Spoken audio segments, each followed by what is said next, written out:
Welcome to the Mind Myself podcast.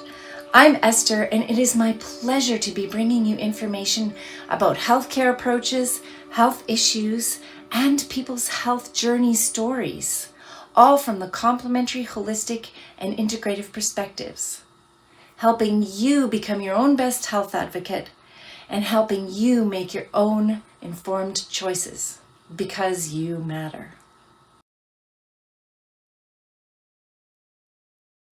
Welcome back to Conversations with E. I'm Esther, and I have the privilege again of welcoming Sandra Lee to our conversation. Welcome, Sandra. Nice to be here. Excellent.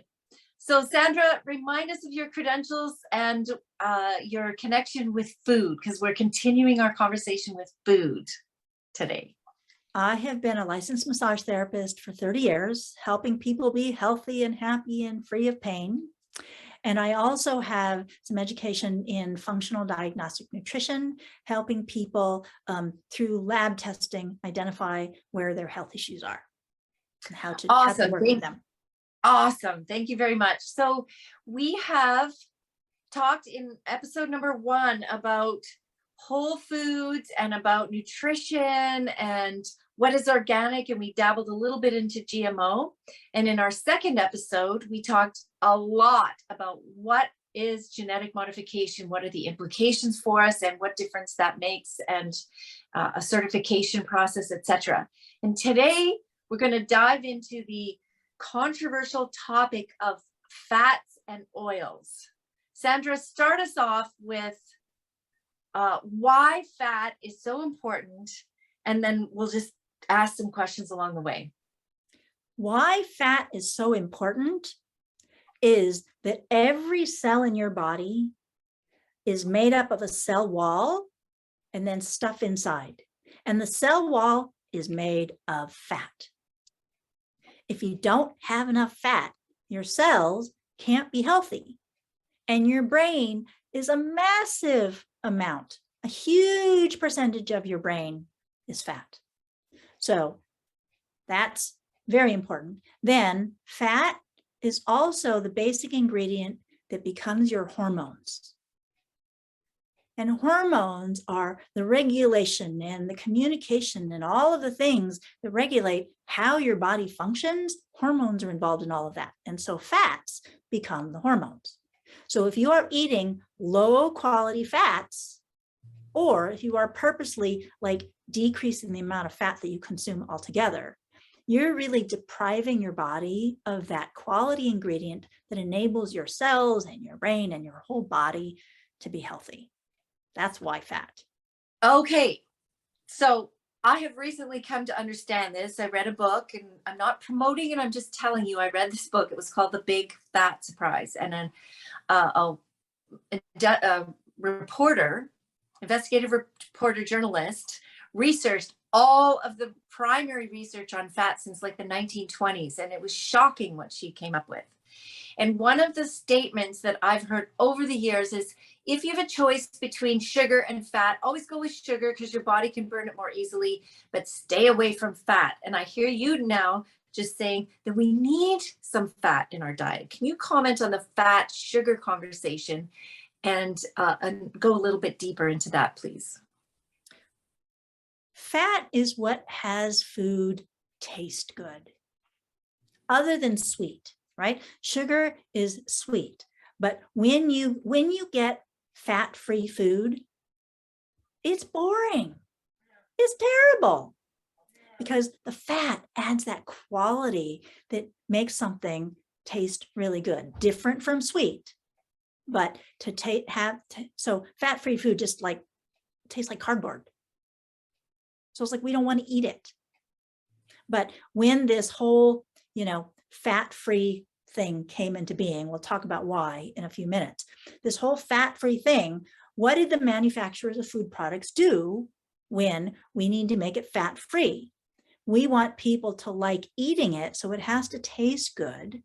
If we cut out all the fat, the only thing to replace it with is sugar, so it tastes sweet. So people want to eat it still. Right. So they replaced fat with sugar in the low fat or fat-free products. And maybe now would be the time to dive into that. So tell us a little bit more about fat and sugar and the controversy.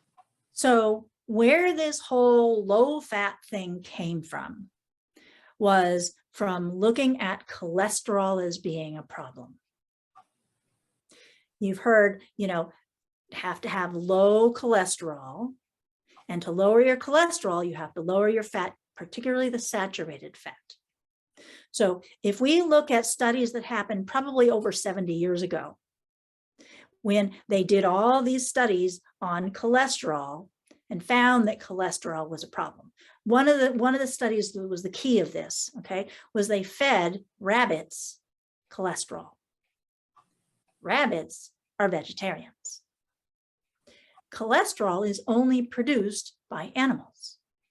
So when they force-fed rabbits cholesterol, they were feeding these rabbits food that's not natural for rabbits to eat. Is there any wonder that the rabbits got sick? No, because they were eating the wrong food, not non-natural food. But from that study, they then concluded cholesterol is bad, which means we humans shouldn't be eating cholesterol. It's not logical now that we look at it, but that was the conclusion that was made. So way back then, they came to the conclusion that cholesterol is bad. And they also came to the conclusion that saturated fat must be bad. I don't know. And what is saturated fat? We'll talk about that in a minute. I don't know if they did any actual studies to show eat saturated fat increases cholesterol. I'm not sure if that happened. Okay, but that was the conclusion that was made that led to them saying, okay, so you have to cut cholesterol and you have to cut saturated fat. Led to the whole low fat diet, heart healthy diet. That was all the origin of all of this. Okay, so let's talk about the structure of fats and oils. So saturated fat means it's solid at room temperature. So what is fat? Fat is like strings of hydrocarbons, carbon and hydrogen. There is more to it than that. But basically, if you have these molecules that have long, flat strings of carbon, that means that all of the places where you can put hydrogen molecules on this string of carbon, they're all filled up. There's no what are called double bonds. So when you have double bonds in this carbon string, it bends it. So when we have all the carbon spots are filled with hydrogen, the molecules are straight because they're packed full of carbon, or they're packed full of hydrogen. Okay, if I take one of those carbon bonds and I take two of the hydrogens out of it, that bends the molecule. Okay, so bent molecules don't line up next to each other nicely. If I have all saturated fat, I have lots of long, straight hydrocarbon strings, and they all pack together. So at room temperature, they're all packed together, and so this fat can be solid. If I have lots of molecules that have bends in them, or more than one bend in them, and I try and pack them together, they don't pack straight.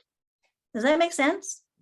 So yes, can you give an example of one of each of those? Yes. So if you have, those of you who are in this audience may use coconut oil. Coconut oil at room temperature, the melting temperature is in the 70s, but at normal room temperature, the coconut oil is solid because you have more straight molecules and fewer bent molecules. Okay. Soy oil, corn oil, the vegetable oils that you buy at the grocery store, those will always be liquid because even if you put them in the refrigerator, they're liquid. If you put coconut oil in the refrigerator, it becomes rock hard, even more solid than at room temperature. But if you take soy oil or corn oil and you stick it in the refrigerator, it will never solidify because you have lots of bent bonds that make it impossible for all those molecules to nest together. So it's liquid at room temperature or even cold. So then we have like olive oil. If you have a quality olive oil and you put it in the refrigerator, it kind of becomes cloudy. It's not solid like coconut oil, it's not liquid like corn oil, but it's a cross in between, because you have some bent molecules and you have some unsaturated molecules and you have monounsaturated. So it's called saturated when those carbon strings are all the hydrogen is filling in the spots. That's saturated. Okay. If I take 2 of those hydrogen molecules off and it becomes bent, that's monounsaturated. Unsaturated because there's multiple bonds.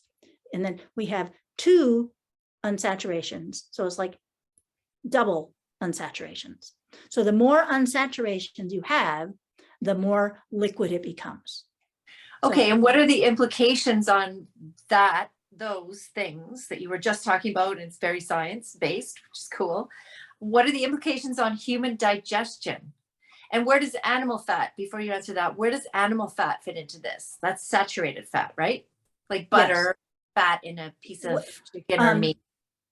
There are no fats that are purely saturated or purely unsaturated. There's going to be, well, I can't say that, like corn oil, that might be all unsaturated. I don't know. But there are no fats that are purely, completely saturated. There's always going to be some monounsaturated and some more than monounsaturated in that. So it's like, for example, butter, like we were talking about. Butter is kind of solid when it's cold, and depending on how warm it is, it may be solid or semi-solid at room temperature. Okay, so there's going to be some saturated and some unsaturated inside the butter. So if I have butter at room temperature and olive oil at room temperature, the olive oil is going to be more liquid because there's less saturated fat in it than in the butter. But the butter next to the coconut oil is going to be less solid for the butter because it's got less saturated fat than the coconut oil. Okay, and so now to the second part of the question, which is, how does that impact our digestion? How does that impact human health? We need some of both. So back when we started talking about the cell walls and the brain, right? The cell walls are made up of fat.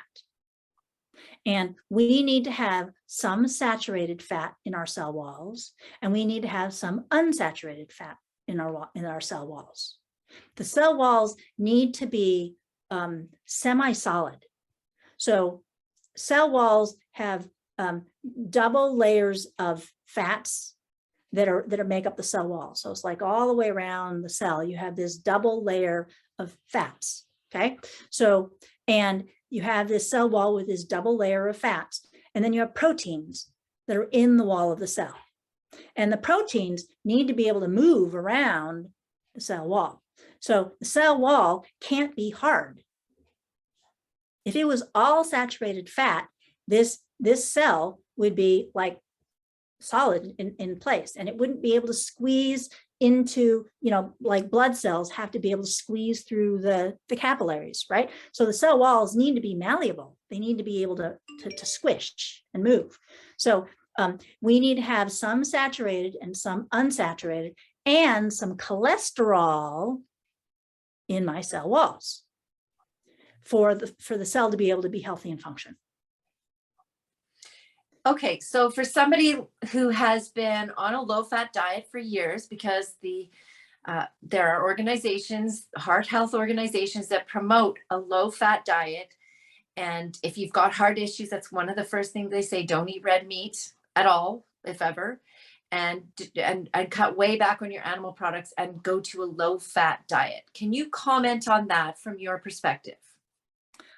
When I eat an always low-fat diet, my body says, she doesn't ever eat fat. And my gallbladder makes bile. The gallbladder is it's a small organ near the liver, and it makes bile, and bile is what your body uses to digest fat. So if I eat fat, it goes into, even when it's just in my mouth, my body says, oh, fat's coming, and the gallbladder starts squirting out bile. Okay, so the liver actually makes the bile and it gets stored in the gallbladder, to be more precise. It's not made by the gallbladder, stored in the gallbladder, but the gallbladder releases it into the small intestine. So when the food comes in the mouth, goes into the stomach and it gets moved around and munched up, and then it goes into the intestine, then the bile goes in and digests the fat. Okay, and so saturated fat versus unsaturated fat, a low fat diet, again, what are the implications? So somebody's been going for a woman, let's just say a woman in her 40s or 50s who said low fat, I don't eat mayonnaise whenever possible. I'm very conscious of my fat because I want to be proactive. Now I find myself with some issues. What are some of those issues and what can be done about this without making anybody feel bad? Yeah. So when you haven't been eating fat for a long time, your liver isn't maybe producing enough bile, your gallbladder might not be squirting enough bile, and so your body might not be prepared to eat fat if you suddenly start changing your diet and eating more fat, because your body's not used to having to digest the fat. And so it doesn't have the mechanism all working easily. So there's that. If you've been purposely decreasing your fat intake, you're also not going to have enough cholesterol to be able to make the hormones. So your hormones are going to get all out of balance. Your skin will probably be dry because you need to have the fats to be able to have supple skin. I mean, all sorts of different, all sorts of things may just start going wrong when you don't have enough fat. Okay, so let's say somebody finds themselves in that position with some drier skin, working on hormone balance. In your opinion, and for your recommendation, how would they start reintroducing fat back into their diet and in what quantities? Just start, one, avoiding low-fat foods, and cooking, making your own foods and purposely putting more fat in than you've been accustomed to. Let's talk about what fats you don't want to have, though. So yes.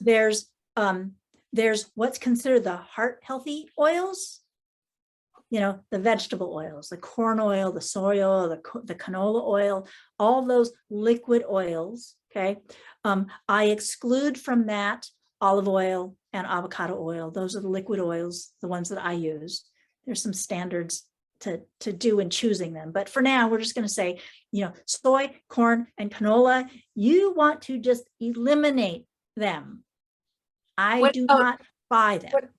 Okay, cool. What about some of the other seed oils like flax oil and hemp oil and some of the other seeds, grapeseed, etc.? Grapeseed is going to be better than those, but then we're getting into a whole omega-3 and omega-6 conversation. Basically, I would still avoid grapeseed oil. I used to buy grapeseed oil to use to make mayonnaise, but I don't do that anymore. The flax oil has a lot of omega-6 fats in it, and they are very easily damaged and they go rancid. So we are told that we need to have the omega-3s because we do need to have the omega-3s, but they are very fragile. They are damaged by light, by heat, and by air. So flax oil, I used to have a gallon of flax oil in the freezer, and you just take it out and, get a tablespoon and then gag it down. I don't do that anymore. I wouldn't have flax oil, basically. So there are some of the smaller oils that might be okay, but for most of your usage oil, you're really not going to use those. Okay. And what's your theory on butter? If someone's been using say a vegan butter, which is essentially a margarine, or any one of the other margarine products, would you say if someone has toast and they put some kind of oil on it, would you recommend butter or would you recommend coconut oil, or what would you recommend? I love butter. We have butter all the time. The higher quality, the better. And even just the off the shelf at the grocery store, regular butter is going to be better than margarine, because margarine is soy, corn, and canola that they then hydrolyze to make it more solid. So they do a chemical reaction that's really pretty nasty using metal catalysts and all kinds of chemicals, and they have to deodorize it and decolor it, because the process of making margarine is just horrendous stuff. And so to make it look like butter, because that's what they try to do, they try to make it look like butter, they have to do all this stuff to it, and there's all kinds of chemicals and garbage that winds up being in it, and it's soy, corn, and canola in the first place. So okay, but what about some of the top quality vegan butters and vegan options? Because somebody doesn't want to do butter because they're a vegan or a vegetarian, and they say, okay, but I can't do that. What are my options? I want to eat. I would have coconut oil then. Coconut oil, okay. And what about something like a coconut-based package that you put in the fridge that's still spreadable, like a vegan butter that's coconut oil based? I would check and see, does it have soy, corn, or canola in it? Yeah, there are some that don't, because I've had some. I'm not representing any brands here right now. Yeah. But still, I do revert personally to coconut oil. That's mine of choice, or some of the flavored olive oils that you can get from some really reputable companies. Olive oil is great. I wouldn't cook with it though. No. Yeah. Okay, so we've talked about what to spread on your bread or those kinds of whole food things. And in cooking, you've recommended avocado oil or coconut oil for cooking. Yes. All right. And to leave people with, because we're coming to the end. No, we need to talk about animal fats. So okay, animal fats like tallow and lard are fine. They're great. Okay, but there's been controversy about those, saying, what? Our grandparents did that. We don't do that. That's disgusting. Tell me about that. That's because, they used to use tallow, for example, making French fries at fast food restaurants. And that was all fine. And then what they wanted to do is they wanted people to have the seed oil. So they started saying the saturated fats are causing heart disease, high cholesterol. You can't have any of that. So now we're going to bring in the liquid oils, soy oil, corn, canola. And so they were brainwashing people, basically. And it was all on this basis of you want to avoid eating these things because it's bad for your heart, cardiovascular disease. Okay, we have to talk a little bit more about this cholesterol piece. Okay, so cholesterol is important. Your body needs cholesterol. It is not possible for you to eat enough cholesterol to meet all of your body's needs, and your body makes cholesterol. Your liver makes cholesterol. Lots of your cells in your body make cholesterol because it doesn't have enough. Lots of cholesterol in your brain, cholesterol in every cell of your body, and you need the cholesterol to make the hormones. So you need cholesterol. And here's a story. One of the things we've heard is that eggs are high in cholesterol, and you need to avoid eggs. Okay, Uffe Ravenskolf was a doctor, and I think he's a doctor, and he did a self-study because he was able to test his own cholesterol, and he was able to control his own diet. So he ate 8 eggs a day. How you eat 8 eggs a day, I don't know, but he had 8 eggs a day for, I'm going to say, 2 weeks. Okay, and he measured his cholesterol every day, and he found that his cholesterol went all over the place, totally independent of whether or not he had 8 eggs. So the eggs did not increase the cholesterol. What increases your cholesterol is your body's need for the cholesterol. If you are sick, your cholesterol is going to go up. If your hormones need to be balanced, your cholesterol is going to go up. If you're stressed, your cholesterol is going to go up because your body needs the cholesterol to make the stress hormones.